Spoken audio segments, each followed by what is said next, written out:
das ist momentan alles in Schwebe dort, nicht? Kurzarbeit. Die alte Firma hat nichts mehr zum Rein, weil der Zuschlag schon erfolgt ist. Die neue Firma kann auch nichts tun, weil es kalenderrechtlich noch nicht prüft ist. Und das prüfen die Herren in Brüssel jetzt oder Damen, ich weiß nicht, wer nicht dabei ist.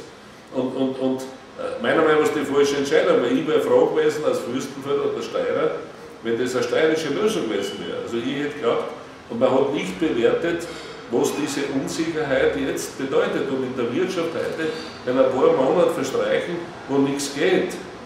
Jetzt war schon vorher die Phase, wo er einen Käufer gesucht hat, da war das schon schwierig. Aber jetzt haben wir das verlängert und kassiert 1 Million Euro, der Magister Kapp aus Graz. Ja, man, da muss man sagen, der hat ja ausgesorgt. Natürlich muss er Steuern zahlen, aber trotzdem, man, das ist ja unglaublich nicht.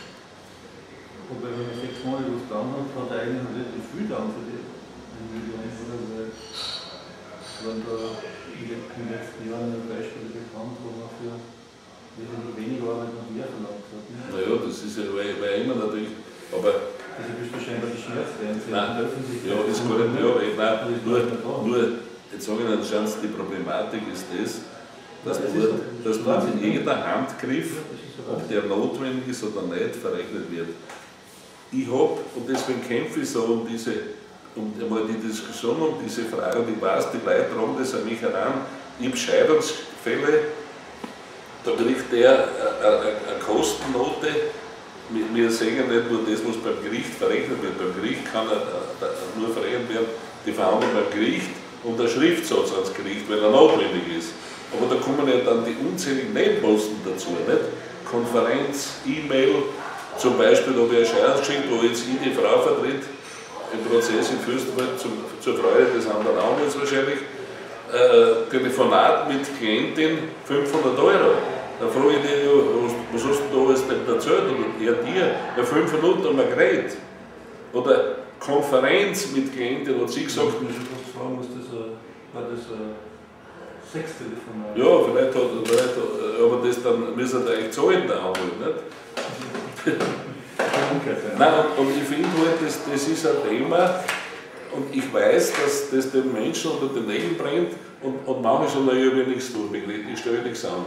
Du kannst geklagt werden, du kannst in familiären Dingen zu tun haben, mit sagen, wo die Leute dann sagen, nimm einen Anwalt.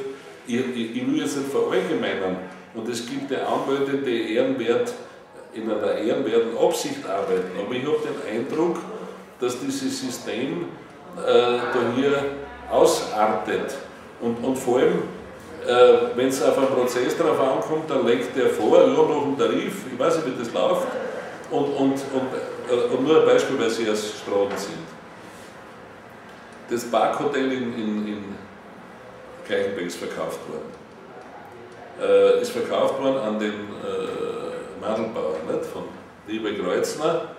Und der Vertrag hat der Notar gemacht. Und der hat ein paar tausend Euro verlangt, das ist in Ordnung, und der Tarif, man ist auch nicht so wenig, aber es ist akzeptabel.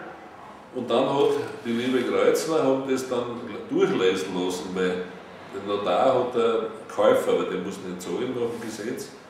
Der hat dann das am Rechtsanwalt in Fürstenwald geschickt, nicht? Zum Durchlesen. Der hat es durchgelesen und hat dann gesagt, ja, eine Passage können wir ändern. Was glaubst du, was der verlangt hat fürs Durchlesen? 18.000 Euro. Dann haben die gesagt, sie gehen zur Rechtsanwaltskammer, aber allein die Drohung hat schon ausgereicht, dass er auf 9.000 Euro geht. Das ist ja alles unglaublich. Das ist ja, und ich sage, als politischer Mensch, und ich meine, ich habe lange Politik gemacht und ich mache es auch heute noch, das gefährdet den sozialen Frieden in dem Land. Das ist ja nicht so, das ist ja nicht etwas, wo man sagt, naja, ist halt so, ja, die Tarife, das Honorarsystem, das ist ja, ich sage immer, modernes Raubrittertum.